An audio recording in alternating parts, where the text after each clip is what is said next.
The theme for our workshop this morning is education in Kenya.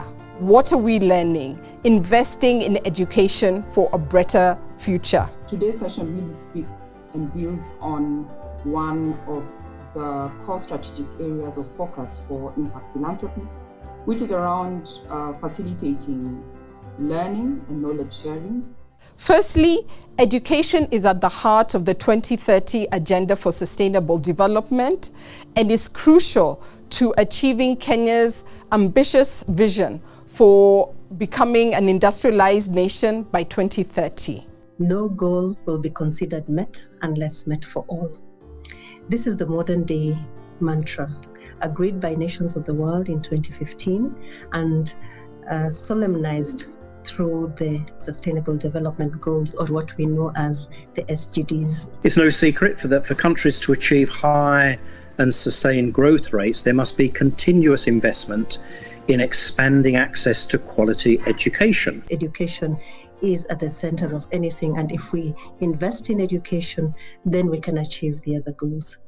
So what is the role of philanthropy and what is the role of civil society? I highlight three things that I see as opportunities. One is to focus on youth facing extreme adversities so that we're able to bridge equity in both access and quality, and so that we are able to reach those that are farthest behind, and through that be able to disrupt the cycles of marginalization.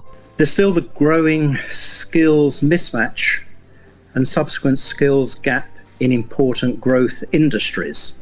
We have an issue on relevance because education has to be adapted to 21st century living. We have an issue with quality, the fact that learning outcomes are extremely low, but they are also inequitably low. So they are not low everywhere. They are low for some geographies.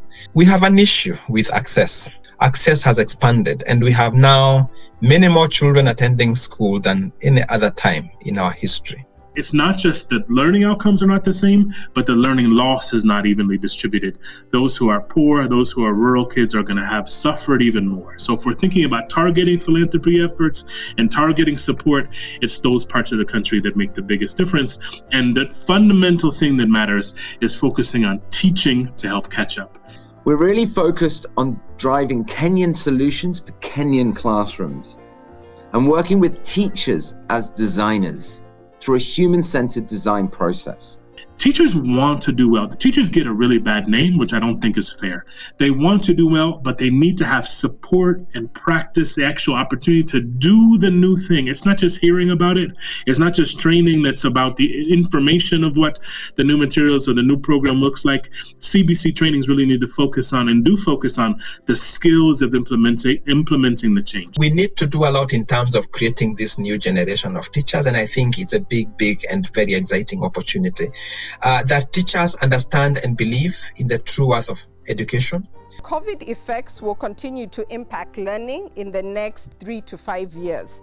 So this really needs long-term interventions to enhance the learning curriculum and to have a component of online learning. Any plans to have a budget to support this long-term intervention? If it is budgeted for and all the main agencies are features of this, then it means in your day-to-day work, like in the national training that has just been concluded, there was an effort to ensure that teachers talked about these things and came up with strategies.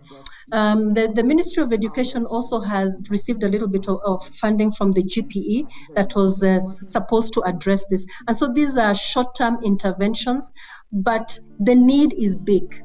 How can we develop structures, a legal framework, a proper legal framework that makes engagement with government much easier, and so that for private sector, it becomes much easier to engage government in getting solutions for education. I see opportunity in coalescing around one thing and building a movement. And that building a movement, I think, makes it even easier to engage with government and to engage with philanthropy, like we have here around the corner. So if the legal regulatory framework is one that is positive, then it means that we can now start looking at what are the priorities in the Ministry of Education. When you educate a child, you not only provide them with a very bright future, but you give them the tools to carry along members of their community on a journey to prosperity. No support in education is too little. Be it from an individual, being from a foundation, none of that is too little. And that is why if we knew what people are doing in different places, then I think it would be easier for planning. We cannot iterate more the need to create equity and quality when we look at opportunities for education for all children.